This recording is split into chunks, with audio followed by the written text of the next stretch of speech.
تعالوا اوريكم بيوت الطبقه المتوسطه او العائله الامريكيه الطبيعيه العاديه جدا بتبقى عامله ازاي هنا في امريكا. تعالوا بينا. هذه بيوت الطبقه المتوسطه. ده بيبقى بيت عادي جدا، شايفين؟ بصوا ده بيبقى شكل المطبخ. ده للطبقه المتوسطه، الناس اللي هي ايه، عادي شغال شغلانه متوسطه، مهندس بتاع كده يعني، بيبقوا عايشين في هذه البيوت. نفس الشكل، الحاجات دي كلها التقسيمه بتاعته.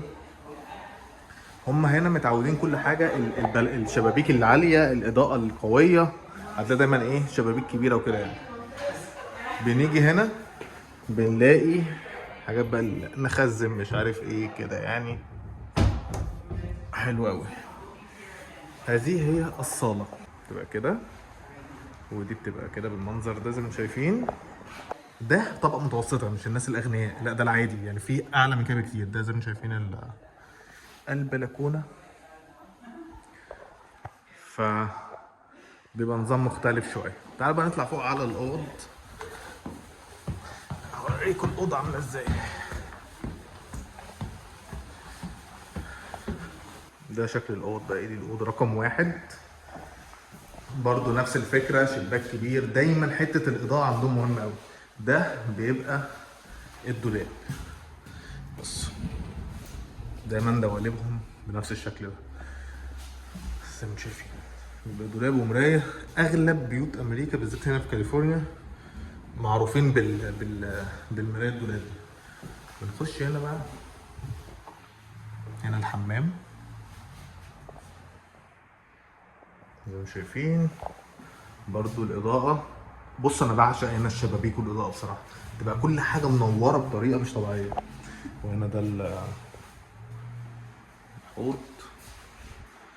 نخش هنا على الاوضه التانية، برضو شايفين ده شكل الاضاءه من فوق. واو، لا السقف عالي يا جماعه. كل حاجه هنا متركبه، حتى التكييفات والغاز والكهرباء، كل حاجه طبعا يعني. بنروح بقى هنا على الماستر بيدروم. دي الأوضة الرئيسية، برضو البلكونة الكبيرة بتبص على الشارع. المنظر تحفة يا جماعة بجد. زي ما شايفين ده السرير. تبقى دي حجم الأوضة فعلا. ده الماستر بيدروم دايما تبقى بالحجم ده، تبقى قوية جدا يعني زي ما شايف. وهنا هتلاقي هنا الحمام، برضو حمام قوي جدا. وهنا ده الشاور.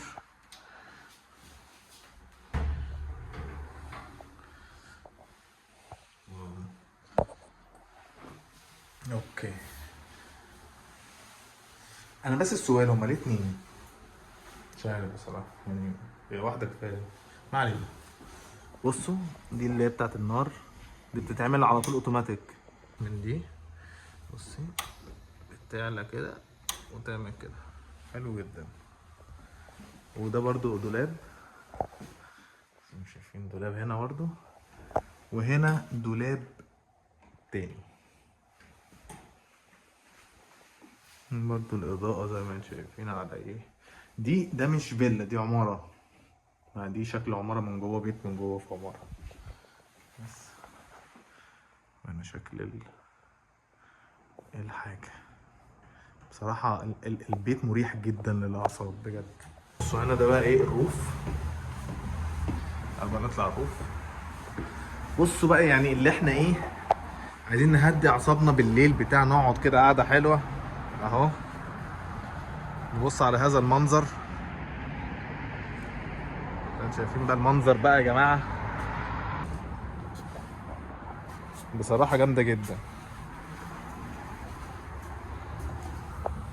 برضو دي أوضة تانية، ده زي مكتب مثلا، والله تنفع أوضة جيمنج يوتيوبر اهي.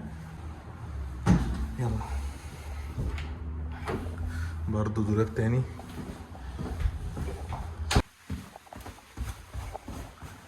نرجع تاني، ده حمام اهو تاني اهو. في بقى بننزل كمان تحت، هتلاقينا فوق ننزل تحت بقى. هنا بقى اعتقد بتلاقوا الجراج بقى والحاجات التانية. اه دي اوضه الغسيل، وجيم بقى صغير، مثلا واحد عايز يعمل جيم هنا بسيط بتاع، يمرن نفسه الصبح، تريد ميل هنا، حاجات من دي بتنفع قوي في المكان ده. دي بتبقى غساله ودي دراير، يعني حاجه فيهم الغساله وحاجه دراير مجفف. وهنا الجراج، تبقى جراج العربيات، دي عربيتين، جراج العربيتين. ايه ده؟ برضو بنحط حاجات هنا. بس تعالوا بقى مثلا بره،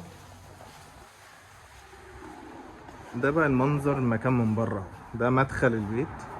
كل دي تبقى شقق شقق شقق شقق شقق، ودي بتبقى شقة من الشقق.